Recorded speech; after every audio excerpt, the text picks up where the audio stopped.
my honor to serve for the past 4 years. That's Andrew Swindle speaking at a city council meeting in Derby, Kansas. It's December 14th, 2021. Running for city council was my opportunity to give back to this community. The Wichita State geology professor and another member have been asked to give speeches. 2 of us were running for re-election, and we both lost. And they had to stand up and give a little, farewell speech. But Andrew's farewell speech is about to take an incredibly dark and almost literal meaning. As the mayor moves on to the next agenda item, you can see part of Andrew sitting directly to the mayor's left. Next, Andrew appears to clench his fist and start breathing rapidly. Then he disappears from the screen.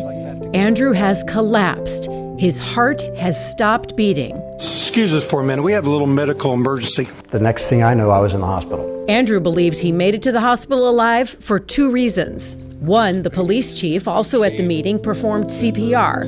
2, first responders happened to be watching the meeting live from the firehouse. We have a little medical emergency. They told me later that they were in the truck before the call came in. They packed me on ice and put me on a plane and flew me to Kansas City. But the trouble for Andrew actually began more than 50 years before this frightening evening, when he was still in the womb. Andrew was born with a life-threatening congenital heart defect called TGA, transposition of the great arteries.